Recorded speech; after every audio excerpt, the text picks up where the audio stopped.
One, we're going to learn together.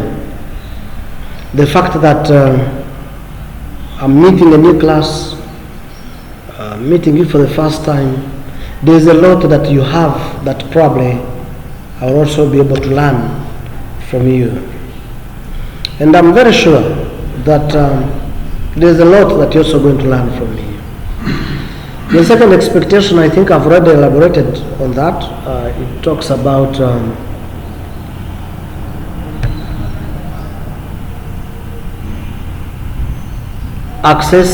studying and assessing human behavior. In one of the topics that we're going to look at, when we talk about issues of ethics and morality, morals and ethics are basically there to shape human behavior. The way people behave. You were very many in the morning when we met, isn't it? In the mid-morning. Only 6 of you have decided to turn up. That is how they have decided to behave. The rest, isn't it? We may actually assess. So in our study in this particular semester, we'll also learn that things that we do are a result of what we have experienced in our society. I will also talk about the best results.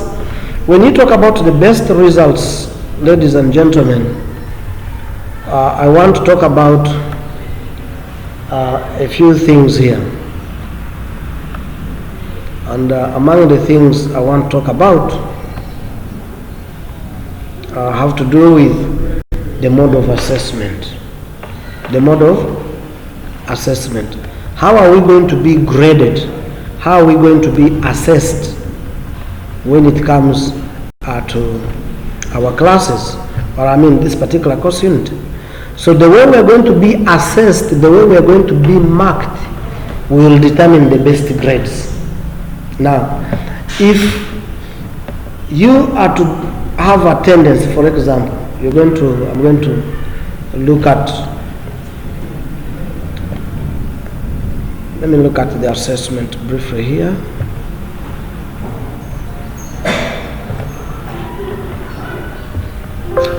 Okay, let me just run through the assessment. We're going to have 10% attendance and participation. That one I always give it. It's a free mark. In fact, all of you that are here today, you have the 10%. Okay? For attendance.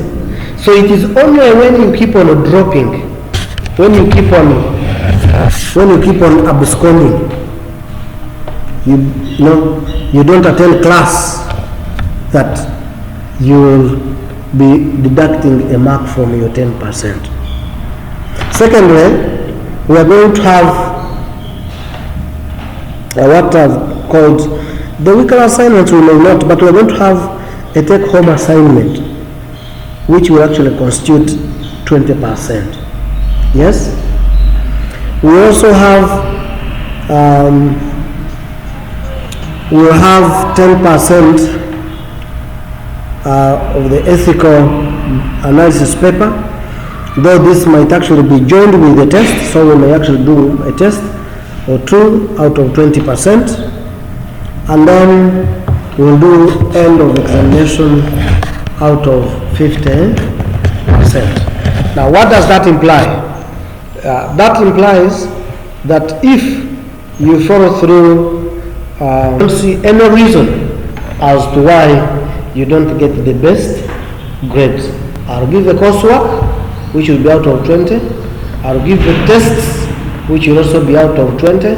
I'll give marks of attendance and participation. Participation does not necessarily mean you come and sit in a class and just watch me talk. You must participate. And so I'm going to give you activities that will be engaging, that will give you an opportunity to be engaged in the discussions that you'll be having. So we'll have those activities that will be engaging us, that grants us that attendance and participation. And once you have that, I'm sure your concern of best grades will be achieved. Lastly, you've talked about honesty, and honesty, in my own opinion, I want to think it is about being open, is being trustworthy, is being just in the assessment, is being fair as I do my part. If Hope has attended all the 10 times and my sister there, Mary, has attended 8 times, I should not interchange their scores. That's being honest. And I pray that also, as you want me to be honest, you would as well be honest. Yes? You should not require me to be honest when for you are not honest. So it should be a two-way traffic. Are we together on that? All right. Allow me proceed to what we're going to look at this particular semester. We'll look at the introduction. I'm going to talk about briefly the course description, what we're going to look at, what it is all about. We'll talk about the objectives, why we're here, why this particular course, what do we want to achieve at the end of the day. I'll also give reasons as to why we study this course. Why we study this course. Then I'll also have some comments on the state of our society. In our discussions, we'll talk about the state of our society. Where is our society in terms of ethics? The other day, we saw cases of ministers who had stolen iron sheets, returning them. Where is our society in terms of ethics? Where do we find it? Can one actually able say that our ethics are at a crossroads? You know a crossroad? A T-junction. You know a T-junction? You know a T-junction in the road? Where a road coming from down has another crossing horizontally. At that center, others put roundabouts. But in a situation like in Masindua, you don't have roundabouts, you have a T-junction. Can you cross that road when your eyes are blindfolded? Because if you're to do so, you are sure that you have 50% of being knocked or surviving. Because if you want to cross that T-junction when the eyes are blindfolded, then you must be asking God to protect you. Now, could we argue and say that our ethics are at a crossroad, are at a T-junction, where every part is, every point of direction is pulling our ethics? We have recently had issues of homosexuality. The bills are coming on board. They are discussing many issues. Can we ably say that the state of our ethics in society is at a crossroad?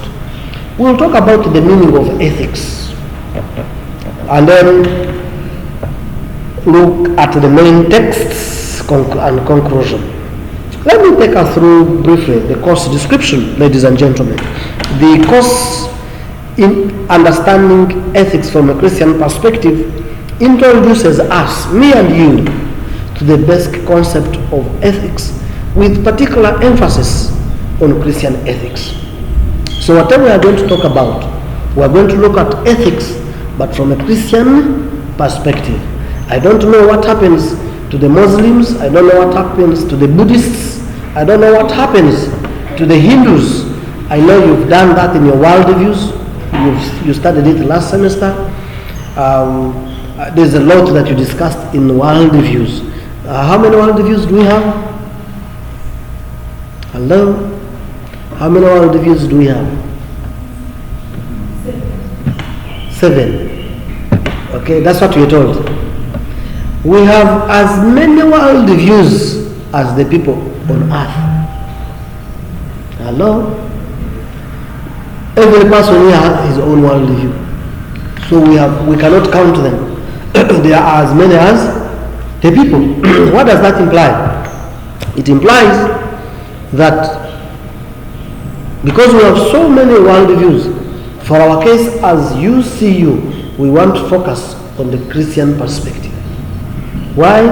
Because we believe that in Christianity there's a lot to shape our understanding of ethics and morality in society. This course will give you an opportunity to apply ethical principles to various challenges today.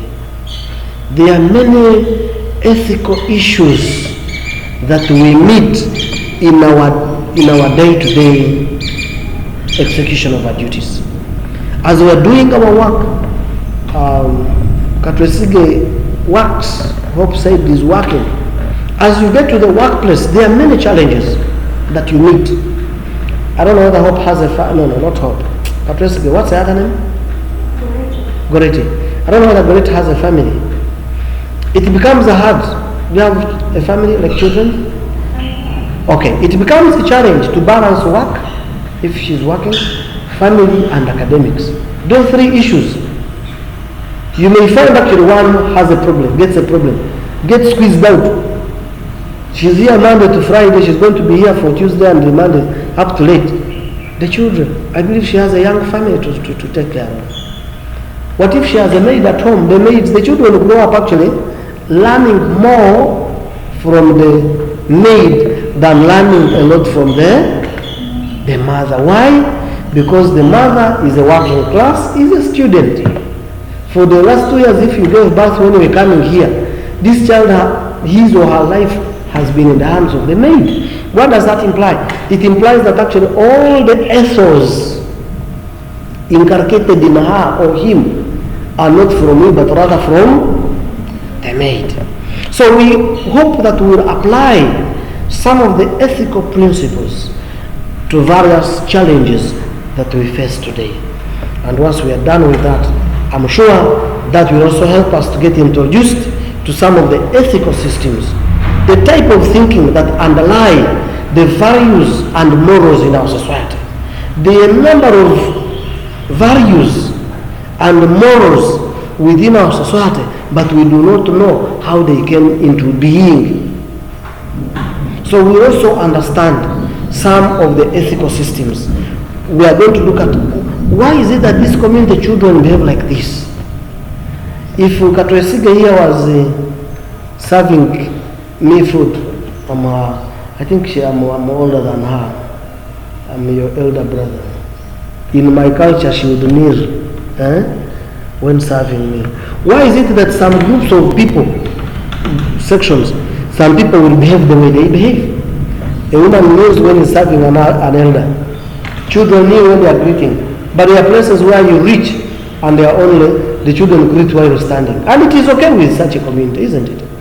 So we want also to understand, we'll get introduced to ethical systems, the types of thinking that underlie the values. Why those values? Why those morals? Women do not do this. Women do not do this. Men. So what is that is shaping that understanding? So we are also be able to understand that. Now, most importantly to note, ladies and gentlemen, is that our course is divided into 2 parts. And I want us to pay attention to these parts very carefully. The first part of our ethics, apart from looking at the introduction, we'll look at the ethical systems. We're going to look at the ethical systems. If you can write down, please write down that. So we're going to look at the ethical systems. And under ethical systems, there are topics like traditional African perspective on ethics. We're going to look at traditional African perspectives on ethics. Why? Because we want to understand how the Africans used to do it in those olden days and how it is today. So we look at the traditional African perspective on ethics. 2, still under ethical systems, because I've said ethics or this course outline is divided into 2. The first part is ethical systems, and under ethical systems we talk about African traditional perspectives on ethics. Number 2, we will talk about Ubuntu ethics. Ubuntu. I know that Katumesige has Ubuntu.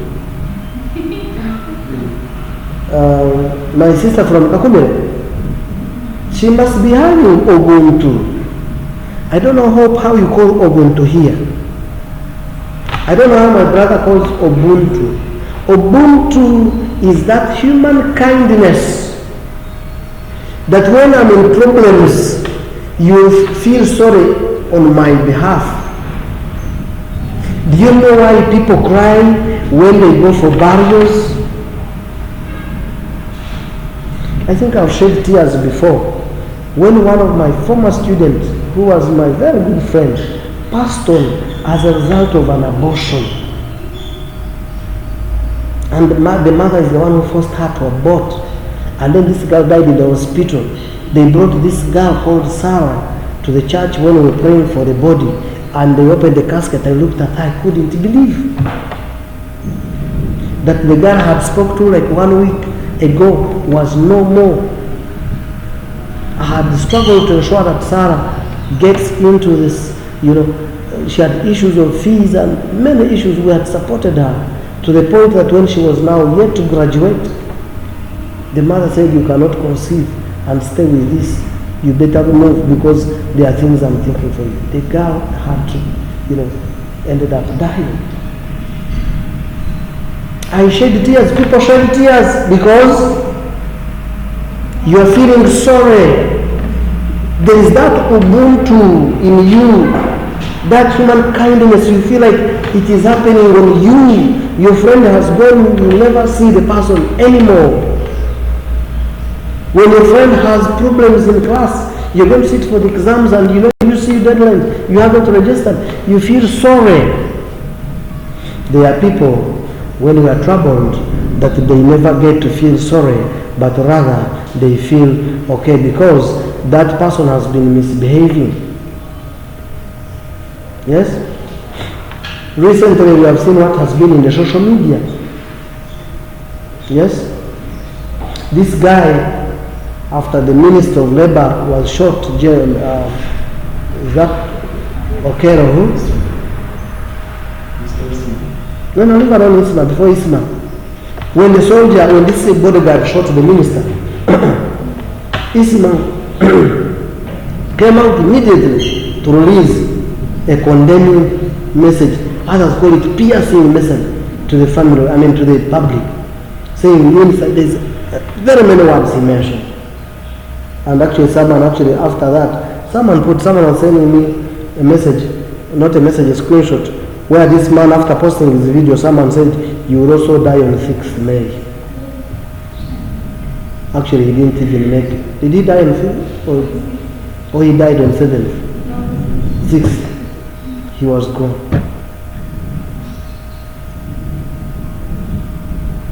What is the Ubuntu? Someone has died. In African tradition, even if a person is so bad, but once they have lost their beloved one or they have died, we only talk good about those people.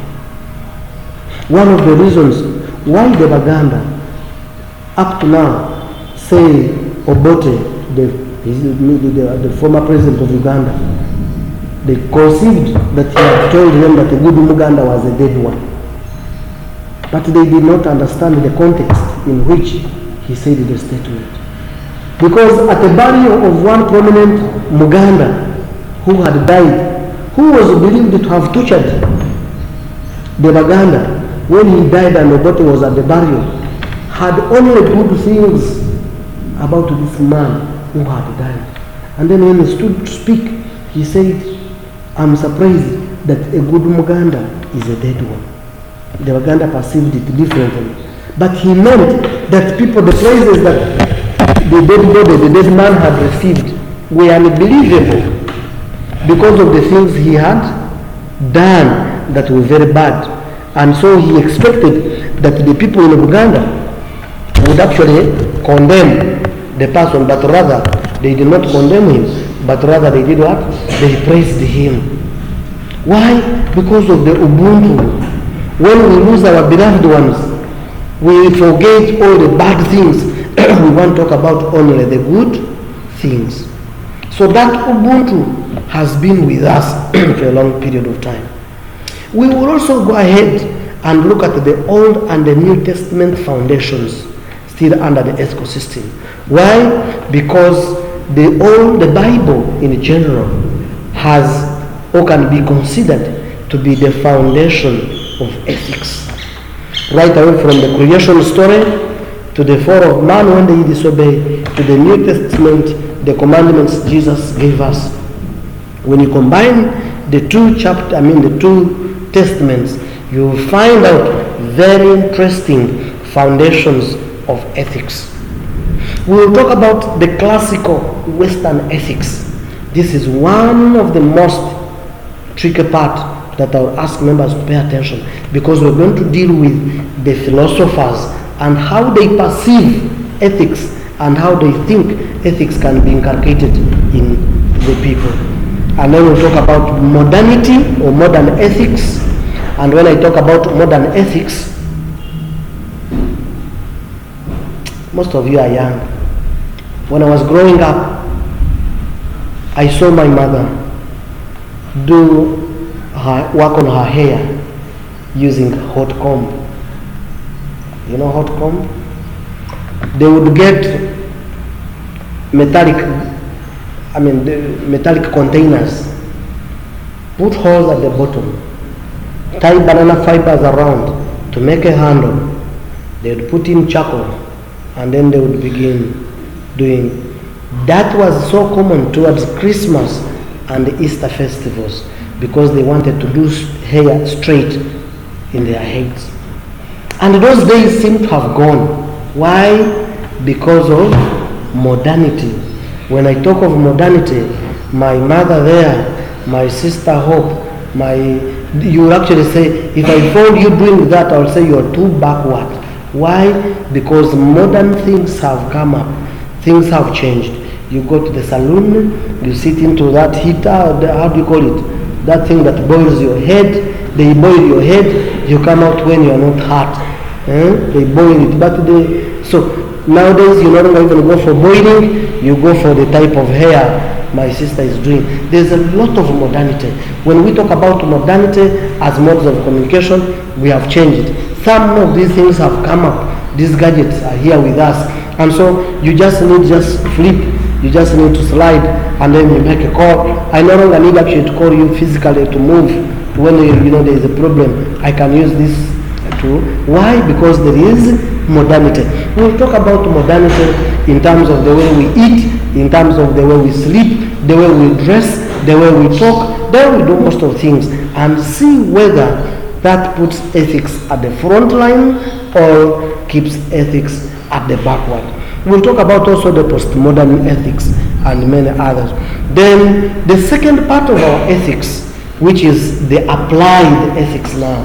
The applied mean, the other one we're looking at the source of ethics, but now here we're talking about the application of ethics. We're going to look at church and society.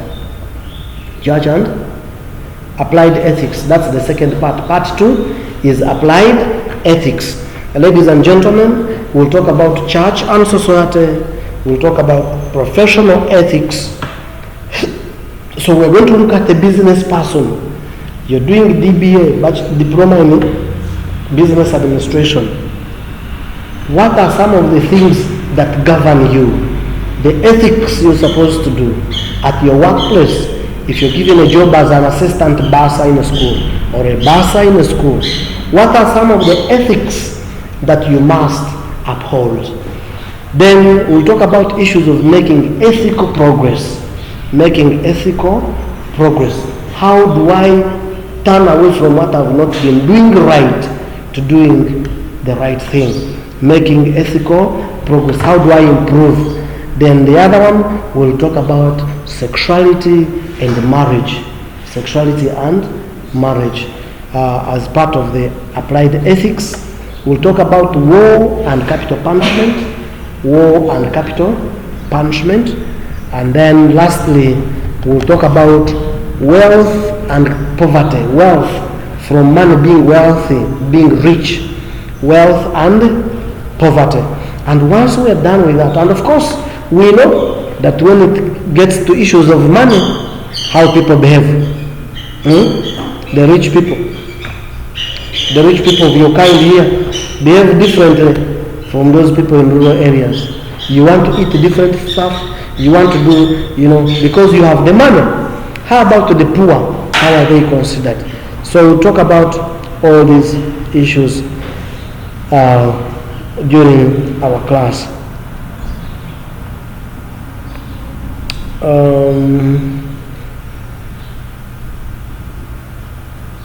Just allow me to talk about why should we waste our time talking about ethics.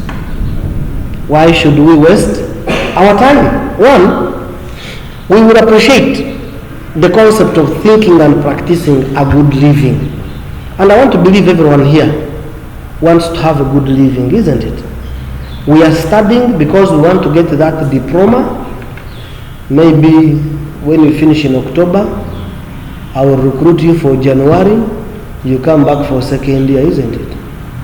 Hey, you study, you get a paper so that when you present it at a certain office, when you present it for a job interview, they will endorse you. Then you'll be getting some good money, which good money will make you have a good living, isn't it? And so when you talk about appreciate the concept of thinking and practicing a good way of living, a good way of living is when you live in harmony with one another. We don't want to live to always be on the loggerheads with our neighbors, to be in battles, but we want to live harmoniously. We want to live in a harmonious environment. Secondly, what is unique about this paper is that we will be able to know the difference between job skills and life skills.